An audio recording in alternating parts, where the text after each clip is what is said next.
We are live on YouTube now, and let me hit the broadcast button for uh, this as well. So shall we start? Okay, We will invite.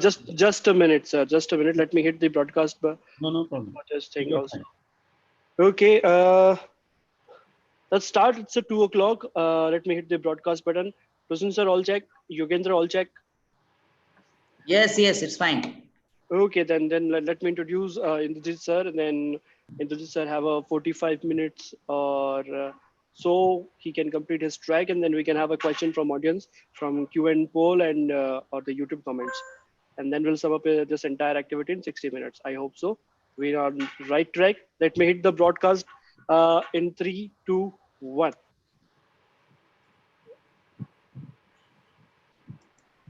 Okay, our webinar is now broadcasting to all attendees. A very warm welcome to Professor Dr. Indrajit Pal sir. Good afternoon, team, and good afternoon, panelists. I would like to introduce Dr. Indrajit Pal sir, as he's presently working as an assistant professor at disaster preparedness, mitigation, and management at AIT, Asian Institute of Technology, Thailand. He also serve as a faculty member at the Center for Disaster Management at Lal Bahadur Shastri National Academy of Administration, Missouri, for around 8 years.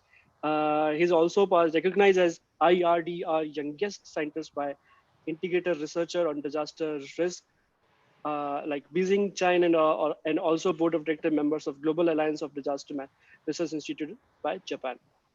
Dr. Pal authored and edited 6 books and published more than 55 research articles in national and international publication journals, conferences, and book chapters. Thank you very much, Dr. Indrajit sir, to having on our board.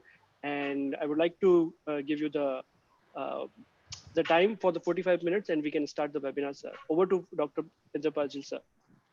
Okay, thank you so much, Aditya. So, yeah, my pleasure to join today's webinar. And we are discussing about this webinar for a long time. And this time, I think people are fatigued with the webinar. Every day, there are hundreds of webinars. Okay, so today, actually, what I prepared for some overview on disaster risk management education, especially in Southeast Asia, and some resilience context. And the resilient context, I'll provide some case studies across the globe, like especially in the Southeast Asia.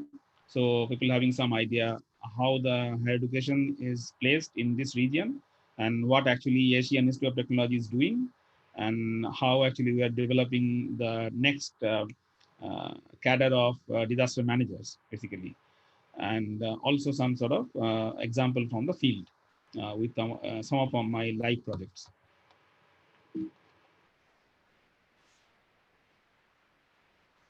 Okay, so this is my brief bio in one page. My present uh,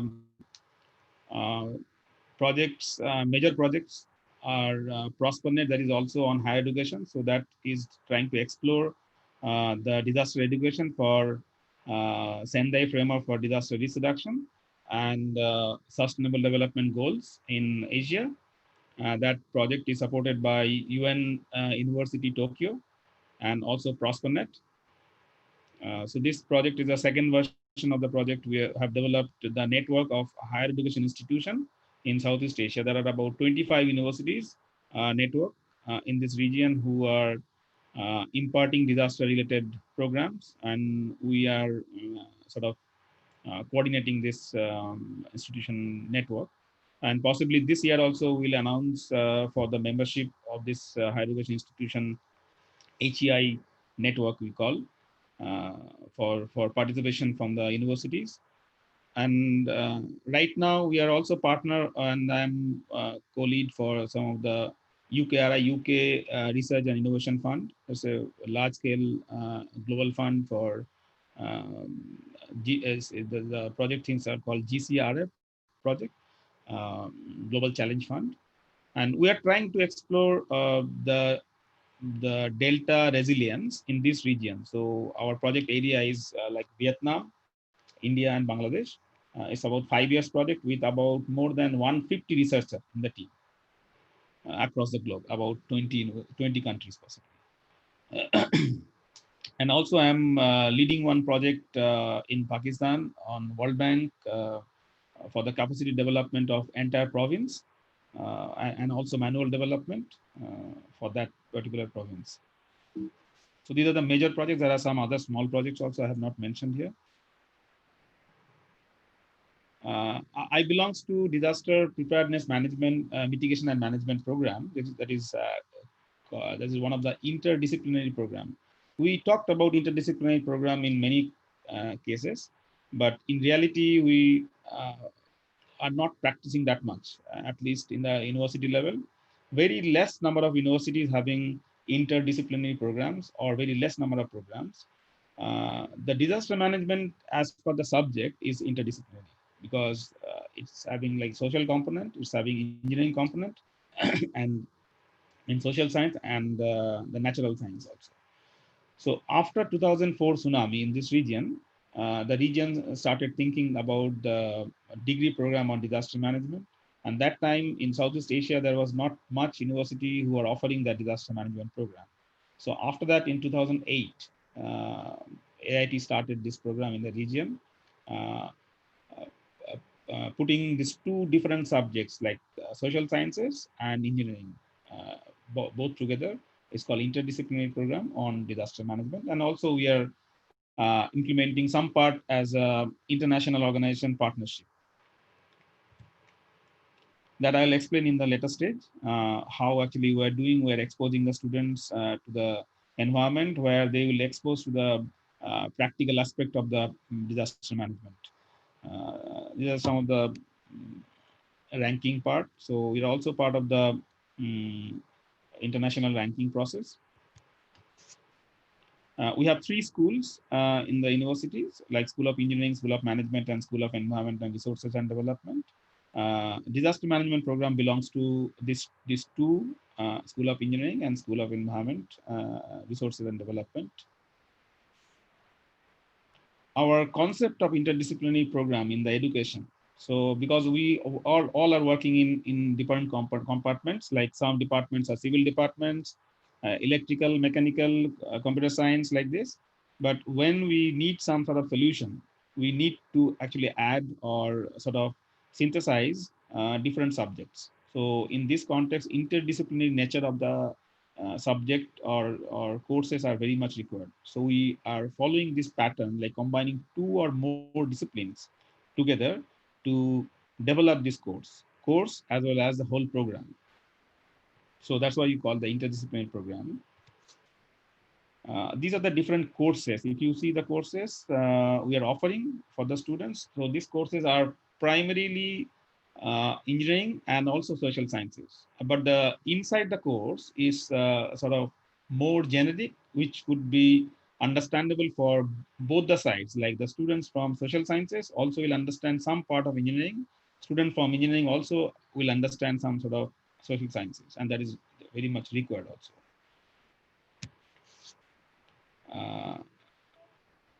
AIT is one of AIT is like is a postgraduate institution. So we don't have any bachelor degree.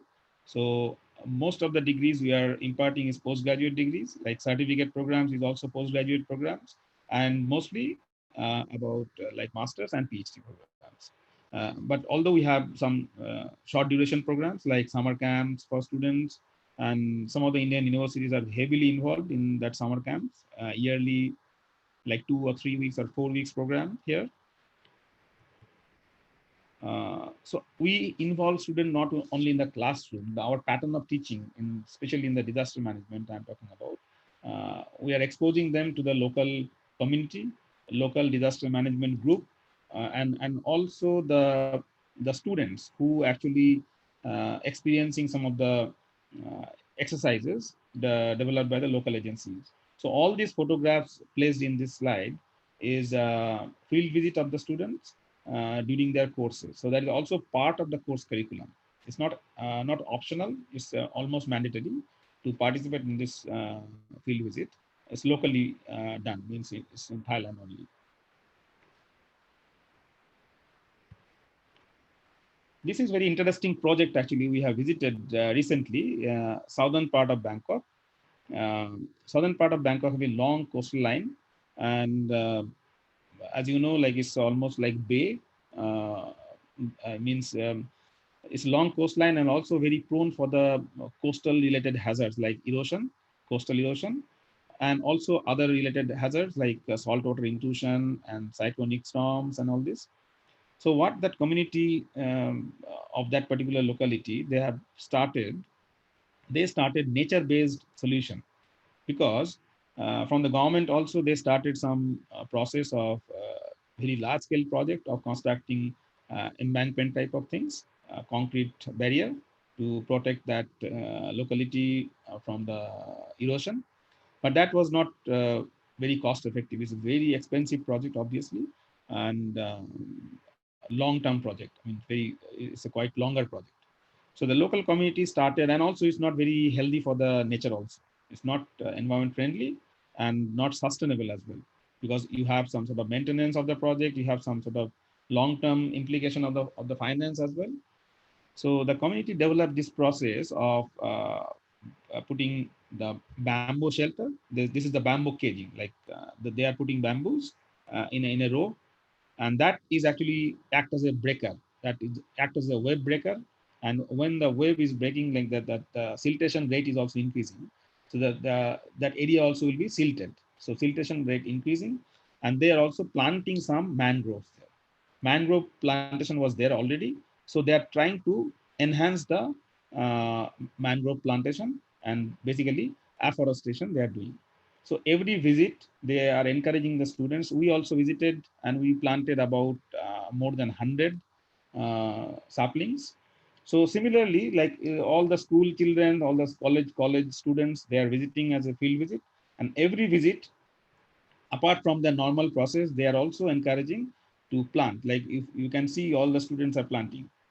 It's fun, as well as we are contributing something to the nature. And eventually, they have developed about 5 kilometers of very protected coastal line with no concrete, zero concrete, entirely natural. It's a very successful project. Now they are replicating in 6 or 7 areas in Thailand, especially in the southern part of Thailand. And some of the project concept also replicated in Indonesia and Vietnam as well. So this is very successful case study of how nature-based approach could be very useful to increase the resilience at the local level. This is one of the activity we are trying to do with one of the company in France that is called Telecom Sans Frontiers. In short, it's called TSF. So we are also having very close network with them. Their groups are coming to AIT to train the students about the disaster communication. During the disaster, how you will communicate. If you have the disruption of mobile towers, you have disruption in any communication channels, so how the system will function. So we are every semester we are having that type of courses for short duration, couple of days with practical setup, and the students will be enlisted in the list their panel. And whenever there are some disaster nearby in Southeast Asia, so that TSF will go there with that particular students. One or two students will be engaged to support that community in communication. So recently also we have supported some of the communication process in Nepal, in Indonesia, with this group. And this is a voluntary activity with the country. This is the extent. You are very much encouraging students, not only restricted to Thailand. So we are also encouraging students to go abroad from Thailand to other countries. And what are the disaster management mechanism or measures they are developing, the new techniques, new technology. So also we are exposing in practical. So apart from the classroom, we are also encouraging students with the exchange program. So we have a long exchange program with Kyoto University, Japan, that we are doing for last 7 years with this university. And every year at least 3 to 4 students are identified from our side, and it's fully funded for a couple of weeks to Japan for the exchange visit. So but the students are from many countries. This whole program is at least for 4 countries: Vietnam, Thailand, Indonesia, and Malaysia.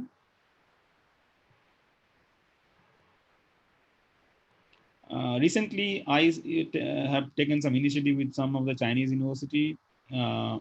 So, especially on the geoinformatics, we sent about 6 sponsor students, and it's fully supported program for about 8 days program to China as a summer school. So that is also exchange program of the students with the university.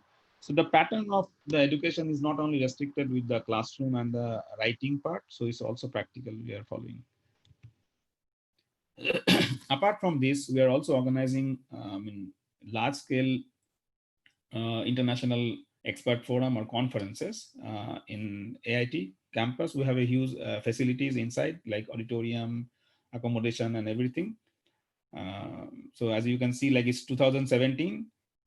And the best part is it's not only the organizing this thing, whole organizing component, the whole organization absolutely done by the students. So student will get tuned with the international universities, all other universities are coming and they are interacting with each other. So they are fully exposed to the universities from outside and the groups. It's not only restricted with our AIT only. So these are the different activities just for your information. And also we released some book during that. This was supported by Australian government that time. And very recently, last year, actually 2019, we organized another international symposium. That is a second one. And this year, actually 2020, we planned, but unfortunately because of COVID, we will not be able to do that. We are obviously, we are postponed that to the next year. But if situation going in the right direction or is fine, possibly your university also will participate in the next program in 2021, most likely in March or April, possibly we are planning. Okay, this is one of the interesting project. I mean, this just now I showed you. This is to understand the Asian countries' resilience process. So I was leading the Thailand component. There are about 5 countries involved in this whole process: Philippines, Vietnam, Australia, Malaysia, and Thailand. So all these are actually countries we have studied on the capacity on disaster management in the country level, especially on the education. This is a very sort of common concept of resilience. When you talk about the resilience, I think you heard about the resilience concept also. And recently, you also heard about the herd immunity. People are talking about the herd immunity. It's nothing but developing resilience of your own. So this is also the similar thing when we are talking about this toy. I think most of us have seen this toy. It's called Roly-Poly Toy. If you hit this toy, it will go down, and after a few seconds, it will come back to its normal position. Means if you have the capability, you may go down during the disaster or impact of some disasters, and then if you have the capability to raise again, so you will rise and come back to your normal position. So we are coming back to the normalcy. So the country or the community which are having the highest capability, or we call high resilience, they can come back very in very short time. So their resilience is high, means they can come back to the normalcy in very short time. So you can see from the present situation for last 3 months, the country which are having more organized governance process and much more effectively done the whole COVID management, possibly that country also came up very well or faster recovery. So that is also one of the live example you can see across the globe on the resilience. There's one saying in Japan on bamboos. Bamboo tree you heard about, and you have also seen, most of you have seen during winter. As you know, Japan, most of the area Japan are during winter having snow. So during winter, that bamboo trees with snow will go down with its weight, but it will not die. It will come back when the snow is gone. So after the snow is over, it will come back to its normal position. So they believe this is one of the symbol of resilience. So that is one of the reason The Japan and China, they worship bamboo. It's not about feng shui. Feng shui is also one part, but this is also one of the concept. They believe like this is one of the symbol of resilience.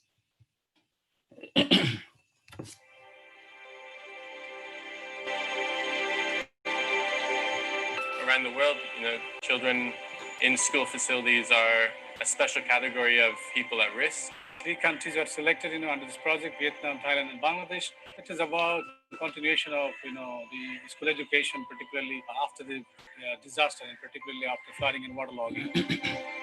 School education is a backbone of the country. Dhaka, it's a very big city and very unmanageable.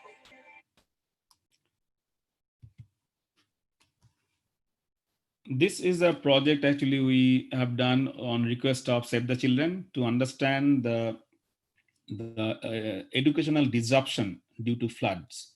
So during the flood, most of us have seen in India especially, the schools are used as a shelter. During this time also, schools are used as a shelter or some sort of place where basically schools are not functioning as a school during that period.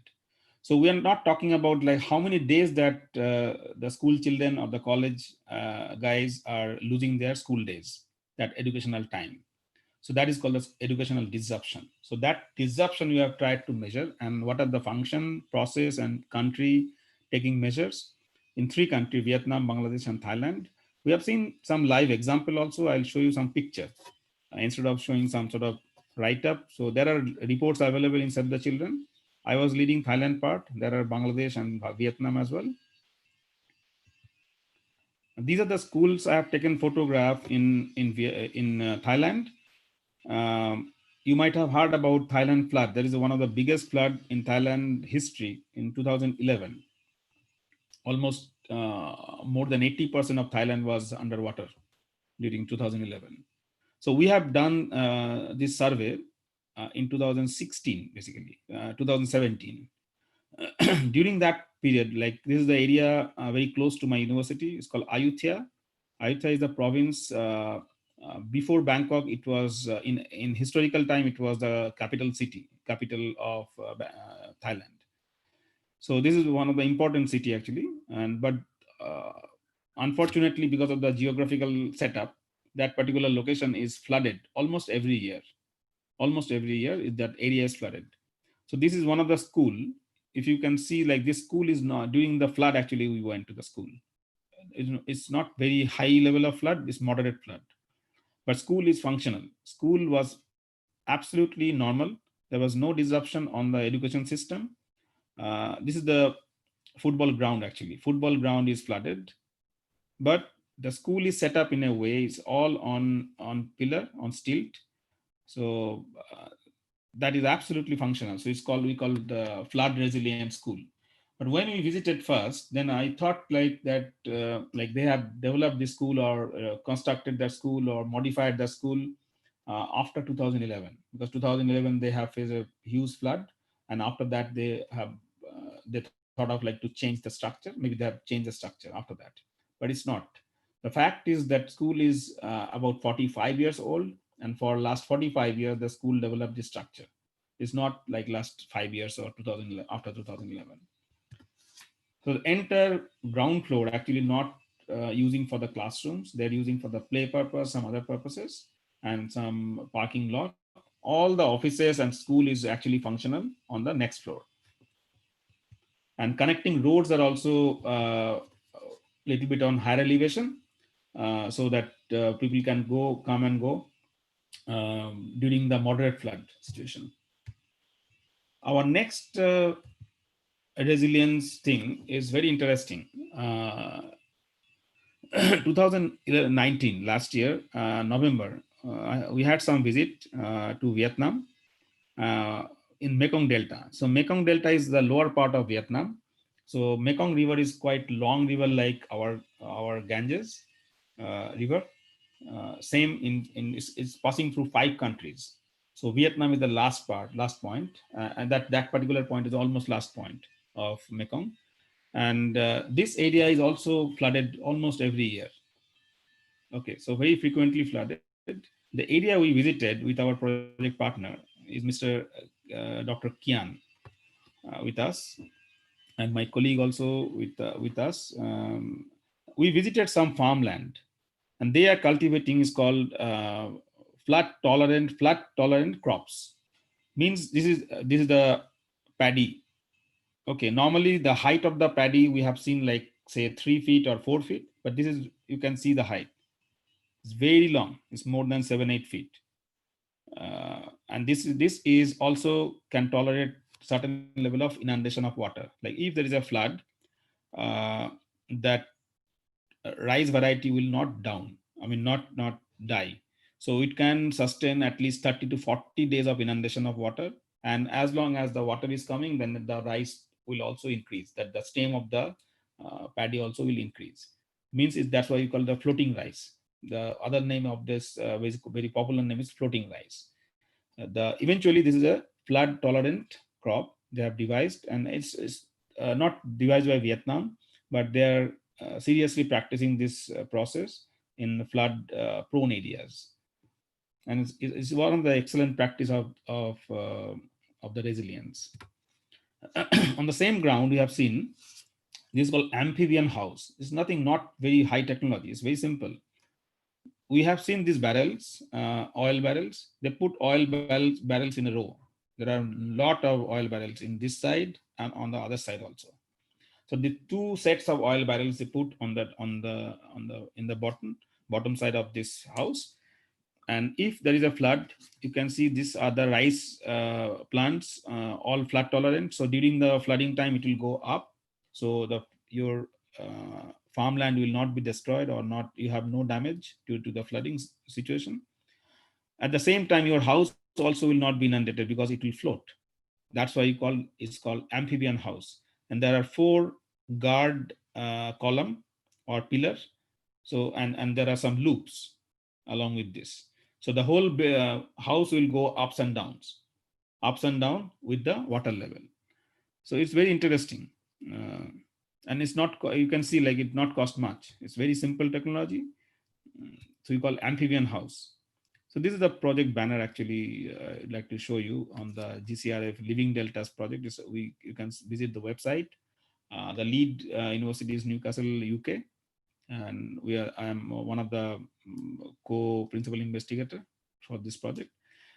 This Living Delta Hub is a very large scale project in this Vietnam, Bangladesh, and India, only for delta areas, to understand the socio-economic situations and also the disaster components of this. So we call socio-ecological system, or ACS.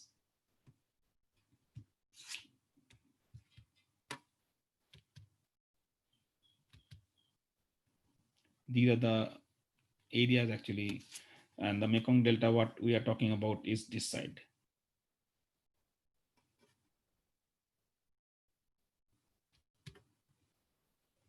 Okay, our next discussion, I would like to show you something which actually will give you some insight why we are too much concerned on the disaster. One thing is disaster we are facing a lot in this region, and also due to the population density in this region, the vulnerability and the risk is very high. So if you see this red circle, this is India, and the entire Southeast Asia is dotted with like green, blue, and red. Red is like earthquake or geophysical related hazards, and others are like green and blue are mainly hydrometeorological, like cyclone, floods, and this type of hazards events. So all these events, if you see, like there are many events. So the point is, in this area is very much prone for multiple hazards, as well as is also very much densely populated. Because of the high population density, we're also very much high in risk, and because of the high risk, the potential for high damage and loss is also very high, very much possible in case of small disaster also. Sorry. This is very recent data from one of the UN ESCAP report.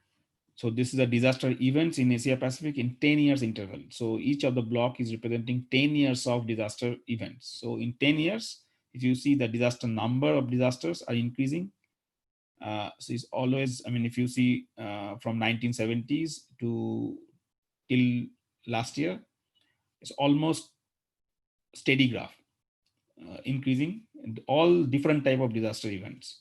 Like red or pink color is showing the seismic type of events. So that is also increasing gradually. And also the climate induced hazard like cyclone, floods, and storm surge. This is also going up gradually. This is a very generic cycle we call disaster management continuum, disaster management cycle. Both are similar. So there are two sets. One is the pre-disaster activity, and another is the post-disaster activity. So after the disaster, immediately we are trying to do the need assessment or damage and loss assessment. Recently, we have seen multiple cyclones, one in Mumbai, also very severe in West Bengal and Odisha in last month, in May actually. So so we have seen, like, immediately after the disaster, we have to do the damage and loss assessment. So the role of the technology, especially our this technical institute like your institute, is very, very important in the sense, like, we need very much immediate response, immediate data processing, or very high level of data processing, right? So in this case, we need to do rapid damage assessment and loss assessment also. So that's why if we can do very fast damage and loss assessment, we can also reach to the people, also locate the damaged area very fast, and rescue process and entire response process will be faster and efficient. So this is very good in some countries, is not very good in some countries. Depends on the digital database and digital processing and modeling part. So this part normally we call as a crisis management when the disaster happened or have already happened. Then after that, whatever activities we are doing is called the crisis management. But this is primarily like few years before we have to do only this crisis management part. But now we are trying to focus more on the risk management part, because if we prepare early and if we are prepared for some future disasters, then the impact of the disaster will be very less. Say, for example, this early warning system comes under your preparation or your risk management. Means if we have a very strong early warning system, but if you have a strong early warning system, but we have no mechanism to convince people to follow this early warning system, then there is no point. Means we are not actually doing the risk management. We are doing only one part. So we have to do the preparedness and early warning system together, then it will be efficient or effective. We have seen many examples recently. So there is a difference between the hazard and risk. Hazard is a present condition. All the activities like the rainfall, even earthquake, all these actually hazard. If that hazard is occurring in an area where it's populated or in a vulnerable situation, then we have it may convert to disaster. So if there is some earthquake happening in remote place, like in high mountain, there is no people living, so that is hazard is there, like earthquake hazard will be there, but that is not a disaster because there is no life loss, there is no property loss. Similarly, we have some flood, but that flood is not killing anybody, no property loss. That is only hazard. It's not a disaster. So if high rainfall is not necessarily will create the disaster. So high rainfall can call as a sort of hazard, but when it's crossing the limit of your threshold, that can cause a disaster. So there is a limit between these two things. So we need some hazard aspect to identify, to understand the risk also. And risk is a future impact of particular hazard. Say, for example, we are estimating like this area is very prone for earthquake. And if earthquake occur in this area of say like 6.2 magnitude, so in this area will be affected, this whole area will be affected. So we can map this area will be highly affected, this will be moderately affected or low affected. So that's why you have developed your zonation map of earthquake. And based on that also we can identify the risk map. Like this area is high risk prone area, this is low risk prone area based on its possibility of occurrence of the hazard. This is one of the example. It will be very, very simple to understand.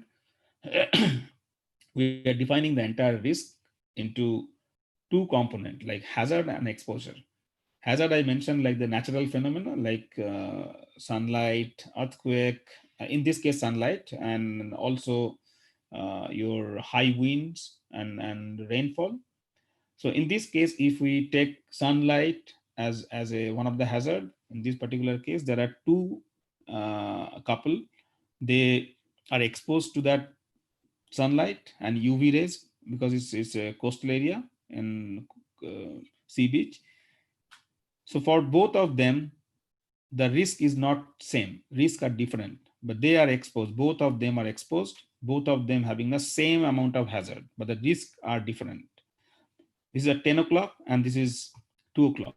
So after 4 hours of time, 4 hours, then you can see the situation. What happened? They got sunburn, but this group has no sunburn because they have some protection. So this protection is called the mitigation. If you have some sort of mitigational measures, then with the same amount of hazard and same amount of exposure, you could be protected. So that mitigational measures can be defined in various ways. So this is a very simple way to understand the risk. Okay. So during the questions answer session, maybe you can ask me question related to this. So this is the bottom line of all the discussion. Like every hazard need not become a disaster, and hazard impact people depending on their vulnerability. Okay. Recent days you have seen there are many laborers, many poor guys. So the vulnerability of that guys are very high, and that impact a lot in that group. So we call like vulnerable group in common term of disaster. So disaster, I mean hazard impact that particular set of people depending on their vulnerability.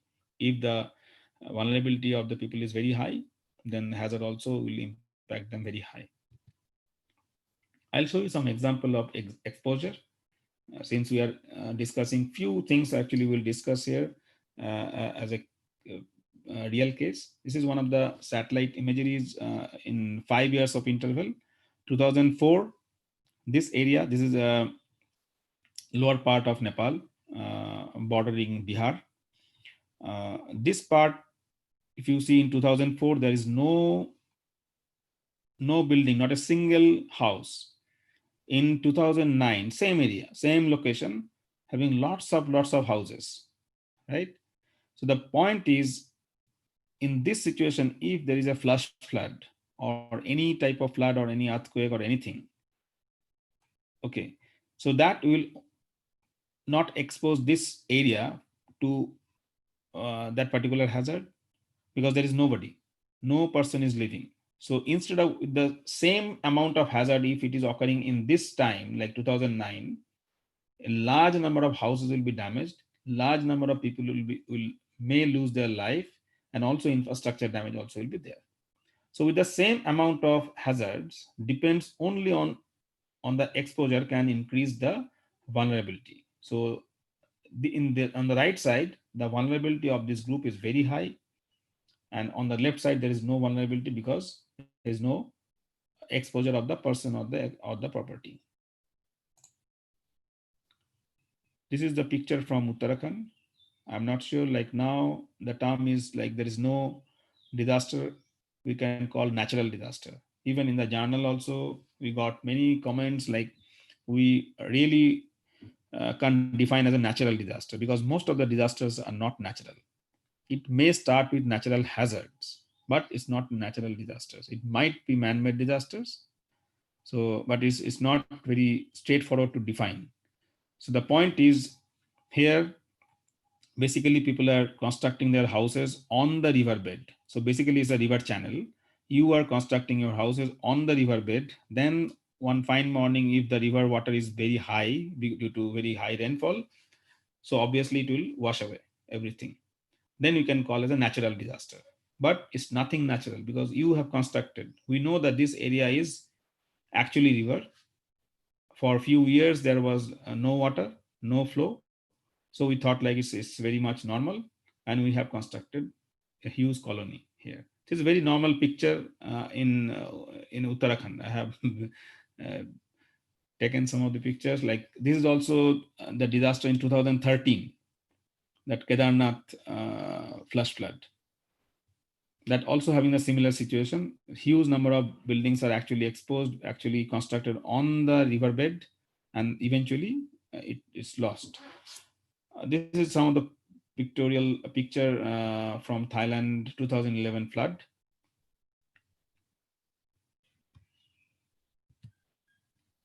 Okay, I already explained about the crisis management to the risk management. Previously, we used to do that crisis management thing because it's very easy and popular also. Because in the risk management, you might not see the activities, like it is not very interesting or encouraging for the political group and also for the NGOs, because it need longer time, and you may not get any publicity also, but people will get benefited out of this. We are almost at the end. So this is the recent international framework in 2015 for 15 years. Most of the country, about 200 plus countries under the UN signatory, they are following this international framework for developing their national level priorities. Because, I mean, based on these priorities, there are 4 priorities: understanding disaster risk, strengthening disaster risk governance to manage disaster risk, like this. There are 4, and all these are, they are translating or transferring into some sort of law or guidelines at the country level. So there is no fixed type of rule to follow this, but all the countries signatory of that framework in UN conference are also trying to follow this priority. And the target is like by 2030, in 15 years, the country will achieve these priorities. So that is a target. So these are the priorities, and there are also some target areas. And based on that, most of the countries are developing their law and guidelines. India also developed a lot of guidelines and law based on this Sendai framework. This is my recent book on disaster. The first one is actually, it is a textbook, the very basic book for the disaster management students and postgraduate and even undergraduate level to understand the concept. And these are the reference books, and there are a few books in pipeline from Elsevier and Springer as well. Okay, so with that, I'll conclude my session today. These are the partners actually we are working with. Maybe in the next part, your university also will place their logo here as a partner, because the partner we are working with mostly working in a real term, like working partners. Like either we have some common project or some student exchange or something. It's not only like theoretical partner. So most of the partners are basically active partners.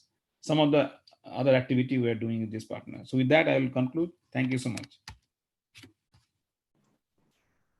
Thank you, Professor. It was a great session, and I have personally few questions for you from your slides, actually.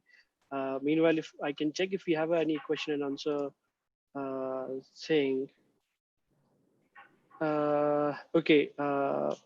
Yeah, we do have a few question and answer, but before that, I would like to address my question, and I would like to ask you when we can identify hazard as a disaster, like Bhopal gas disaster. It is a man-made hazard or man-made disaster, or leakage of toxicity, or war materials, or environmental gas leakage. Are these are man-made disaster, or when we can identify hazard as a disaster? Yeah, we actually will not identify the disaster, we'll identify the hazard. So if we could identify the hazard, then based on that hazard, we will take precautions. That precautions we call the preparedness or mitigation. Most of the companies having a standard rule we call SOPs. They have standard sort of procedure to develop and to tackle with that. Unfortunately, the monitoring systems are weak. Maybe it's supposed to be monitored by some agency from the government side and even the non-government side. But unfortunately, we are not able to manage. Even the building bylaws also in the similar setup things we are having. So when any activity, any activity which is crossing the limit of the people or limit of the authority to manage, then that activity or event we can call as a disaster. Say for example, you have a rainfall, and rainfall having like knee deep water, and Okay. people are affected but not affected that like it's to not totally collapse the system. So in that case it's not a disaster, it's only water logging. But if the same water logging is staying for like say 5 days or 7 days, then we can call it a disaster, because many things will be disrupted with the same amount of water. If it is staying for a very long time, then obviously it will be a disaster. So the disaster depends on that threshold. When the threshold is crossed and it's also impacting a lot of people and life and property, that condition we can call that hazard is transferring to the disaster. I'm not sure. You got your answer? Yes, sir, definitely. Prasun sir, would like to. Yes. So first of all, on behalf of Techno India NGR, I'd like to thank Dr. Indrajit Pal, who is basically an authority in the field of disaster management. Just to all the participants, I'd like to tell you that recently I had a discussion with our Honorable Director of Techno NGR. So we are planning to have Professor Indrajit Pal as our adjunct professor in our lab. I personally had some talk with Dr. Pal. He has suggested that if we can do some means collaborative research work, and accordingly he has sent us some work which is being done. Professor Simali is working on that, and he has also suggested that later on he will help us in order to set up Center of Excellence in Disaster Management, so that like other institutes also our techno engineer can get involved, whereby our faculties, our students who are actually they are looking forward for this particular opportunity, either as a part of student exchange or faculty exchange, they will be benefited. And especially the civil engineering students, they will get an exposure for hands-on activity on how to actually deal with this type of hazards. Another thing is that since as we have seen that in case of crisis management post disaster, there we have to actually predict the loss, the estimate. There the importance of computer science and engineering students, that plays a very pivotal role, because there they have to do the statistical and neural modeling perspective, AI based some analysis portion. So thereby our CS students also will get an opportunity. So I think Also, yeah. so I think it's a very good topic, relevant topic, and obviously it is an interdisciplinary. So we can look forward for that.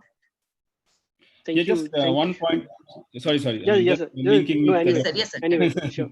Dr. Prasoon. Actually, we had a long discussion for last couple of months on this, and we're really Yes, yes. interested to develop some. And like I'm from India, so for normally, I mean, it's a natural like I will encourage any Indian institute like to develop this disaster management related programs or Yes, some sir. center or something like this.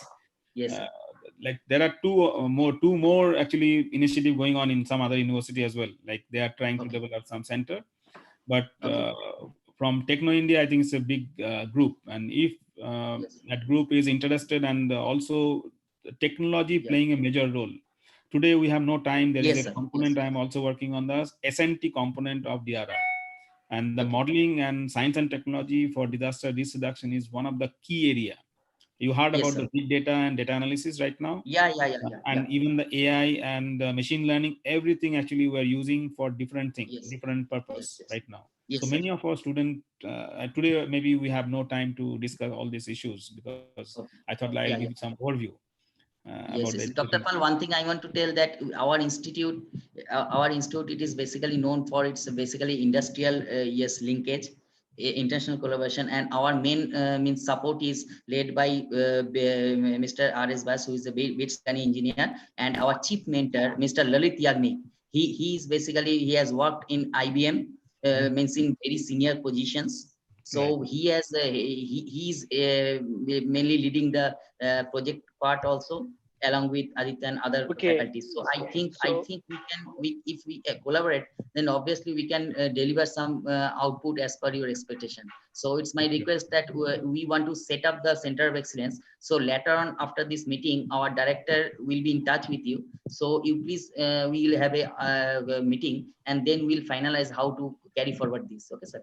Sure, definitely. also we would like to address a few attendees' questions, and we are Yes. very very fortunate that our chief mentor Lalit sir is also attending this webinar, and he would like to ask a single question to the Professor Indrajit Pal. Lalit sir, I'm allowing you to ask your question. You can use your microphone and you can ask to question. Over to Lalit sir.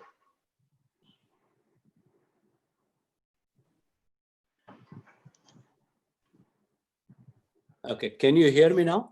Yep. Yes. Hi, greetings, Professor. I've attended your whole session, so very good, very insightful. Thank you. In fact, some of the point I was there in 2011, and I know personally because I was in Vietnam, and my flights were all had to be changed because I was flying via Bangkok. So I'm aware of the flood situation. Okay.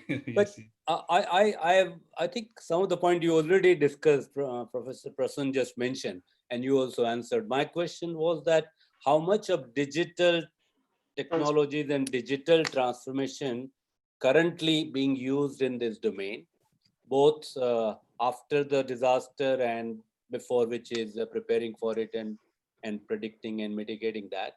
And so that's one question which you did answer, that a lot of machine learning, IoT, etc., is being done. And the second question is that since again mentioned that we have a very focused, I would like to call it, we have an extreme digital transformation capability at this college in all dimensions, from IoT, big data, AI, deep learning, and variety of other technologies. So we are really focused on what is our top possibility with digital transformation which we can deliver. So if there is any focused role we can play, I mean, you being the subject matter domain and behind you, if we can work in that area, so that would be our very strong interest. In a focused way we can assist. And I think you also mentioned about this Mekong. I mean, I used to be chairman of ASEAN Technical Expert Council until 2014. So one of the things we used to do at IBM, and I don't know, I can't speak now, but we used to work on such projects. So we were working on the fisheries project because the water was getting polluted in Mekong Delta area, and that was impacting the fish and fisheries. Right. So these instruments do also exist. So we might find that some similar projects, whether from company like IBM or UN, maybe also in the play, but because you have the right catcher position for such project, you may not be catching it, but if we are supporting you in such project, then we like you to gun for such projects, if I may put it this way. So if there is such thing available, and if I do come across through my informal network, I can't say give it to because they are more related with the sustainability goals, etc. But you being in a right position, we can play a real close partner with you. And I also live in Singapore, so even if there was an opportunity from local ASEAN kind of contact, we could collaborate as well. I spend 50% time in Singapore and remaining in India. So these are, I mean, I have one question, if you can throw some light on this whole digital transformation aspect, and then maybe beyond that we can have a further discussion later on. Yeah, sure. Dr. Lalit, thank you so much. I mean, it's really great. So first thing is on the digital context, our institute, as I mentioned, is not only restricted with the classroom teaching. We are encouraging students to focus on different dimensions. So AI and the machine learning is very new stuff in the disaster. Not very new. Also, last I think 3 to 4 years, people are using that. And in our institute also, we are not focusing in the course curriculum mostly on the digital part, but many of the research part, we have a very strong research component, because 50% of the time of the students are devoted on the research component, masters even. So that research component, based on the interest of the student, we are trying to allocate on that direction. Certainly, as you mentioned, this is a very sort of complementary area. Like we can really complement each other. We have access to this ASEAN region very well, and also we are well placed in this region in terms of the institute and the higher education institution on disaster management. But you are also very well placed in India, I know very well, like your university group. Techno India is a big name, and also the digital transformation part also we can work together. I think after this webinar, maybe Dr. Prasoon also already we have some discussion. Maybe we can develop some sort of dialogue. And previously also we worked, and right now also our institute is very open. We are open to joint degree. Student can spend their bachelor degree in your institute and they can do masters here.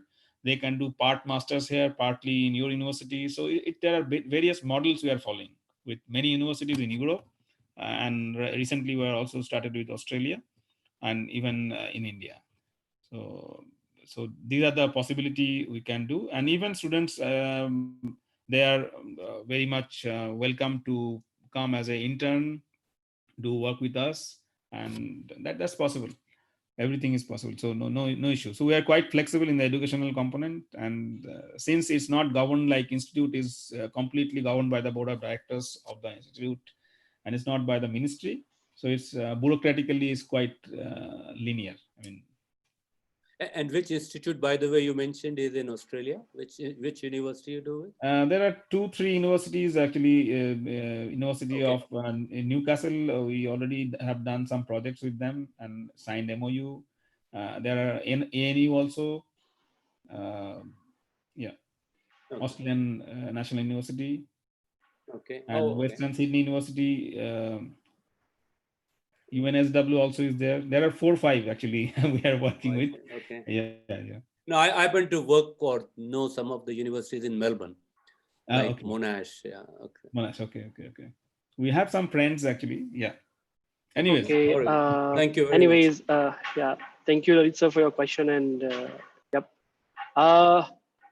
Now I would like to have another question from another participant, Lokesh Malvia.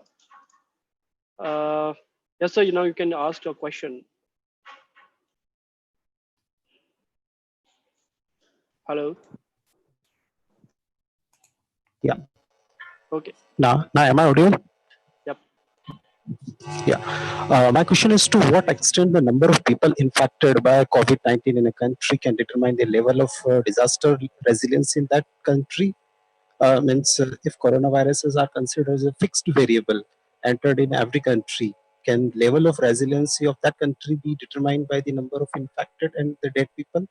Furthermore, can this kind of assessment be reliable for other crises such as climate change, global warming related disasters? No, are you mean to say like the climate change is also impacting this whole process like this? Yes. Yeah, we have done one study recently, and possibly the paper will come possibly by next week on Russia. It is coming in a very good journal, like about 3 point something impact. It's short study, but the model is need to be verified. We have developed some model. We run some sort of data already for one country, like how the temperature is actually either playing role or not. That we need to see. But like one perspective is not enough to justify the model. So we need time is not enough to. But we have tested this model for Russia. For Russia is okay. Like there are some potential impact on the climate variability that is there. But still, I mean, like model is depends on the location, on many other factors as well. Okay. Okay, thank you, Dr. Professor Pal. On behalf of Techno India NGR and Techno NGR IEEE student branch, I would like to express our thanks to you that you have devoted time for this webinar from your busy schedule. And hopefully, like students and participants have received maximum from your webinar. And hopefully we'll meet very soon in other webinars also. Thank you very much, sir. Thank you very much for devoting your time. Thank you so much, sir. Thank you. Thank you. Thank you so much, sir. Yes, yes. Thank you. Thank you. Thank you so much. Okay. Okay. Bye. Bye. Bye. Bye. Bye-bye.